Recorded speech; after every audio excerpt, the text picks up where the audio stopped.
Bonjour et bienvenue pour cette 4e vidéo du chapitre sur les indices et les taux d'évolution. Dans cette vidéo, nous allons voir ce que c'est que le taux d'évolution moyen. Tout d'abord, pour comprendre le principe, nous allons commencer avec un exemple. Le prix du paquet de cigarettes est passé de 7 € en 2016 à 7,90 € en 2018. Première question, quel est le taux d'évolution global entre 2016 et 2018 ?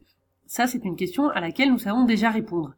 Et deuxième question, quel est le taux moyen d'évolution sur ces 2 années? Commençons donc par la première question, le taux d'évolution global. Donc on fait la formule valeur d'arrivée moins valeur de départ. Ici, la valeur finale, c'est 7,90 €, la valeur de départ, c'est 7 €. Donc 7,9, donc 7,90 moins 7 divisé par la valeur de départ qui est 7. On regarde ce que ça donne à la calculatrice, ça fait, et j'ai gardé 4 chiffres après la virgule, 0,1286. Donc ça correspond à un taux d'évolution, un taux d'augmentation de 12,86%. Donc on peut dire que le taux d'évolution global est plus 12,86%, c'est-à-dire que le prix du paquet a augmenté de 12,86%. Passons maintenant à cette fameuse deuxième question par rapport au taux moyen. Alors de quoi s'agit-il? On a ici donc un prix qui vaut 7 € en 2016, en 2017 on ne sait pas, l'énoncé ne le dit pas, et en 2018 c'est 7,90 €. Nous avons donc, à la première question, calculé le taux global, c'est-à-dire pour passer de 7 € à 7,90 €. J'ai mis le résultat ici de la première question. Le taux global pour passer de 7 € à 7,90 €, c'est plus 12,86%.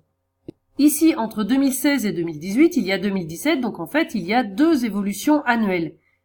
Comme on ne connaît pas la valeur en 2017, on ne connaît pas le taux pour passer de 2016 à 2017, et ensuite le taux pour passer de 2017 à 2018. Tout ce qu'on sait, c'est que pour passer de 2016 à 2018, on a le taux global de 12,86%.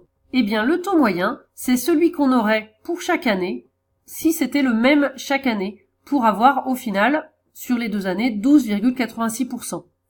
Alors, on ne peut pas calculer directement le taux moyen en connaissant le taux global. Si on divise ce taux par 2, c'est tentant, mais ça ne fonctionne pas, ça ne marche pas.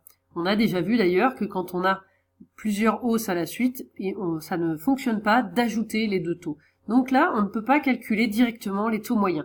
Il faut passer par les coefficients multiplicateurs. Donc j'ai mis les autres flèches en bas pour expliquer le principe.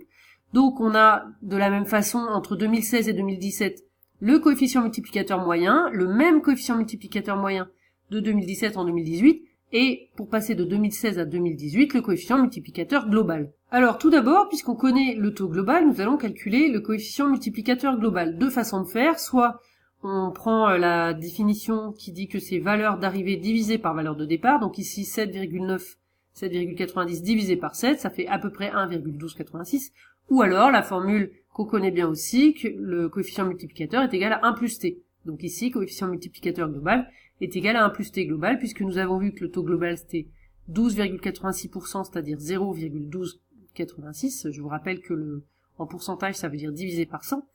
Donc, on obtient bien le même résultat, 1,1286.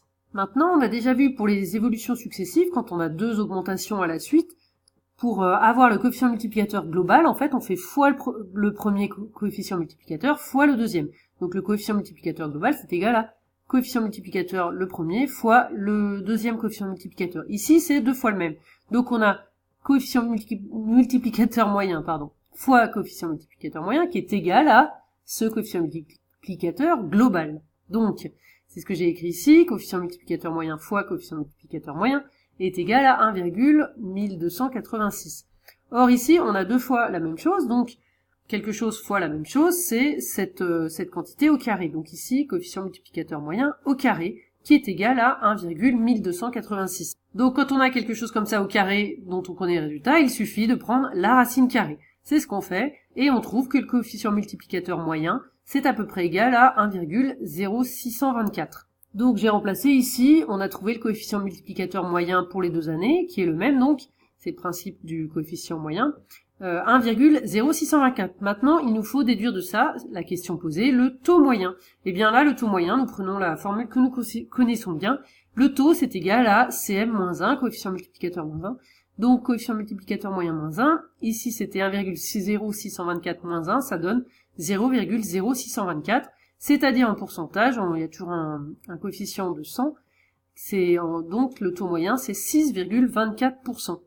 Voilà, nous avons donc répondu à cette question. Donc je vous rappelle, on était parti de 7 € qui donne 7,90 €. On a d'abord calculé le taux d'évolution global, le coefficient multiplicateur global. De ça, on a déduit en faisant la racine carrée les coefficients multiplicateurs moyens, enfin le coefficient multiplicateur moyen.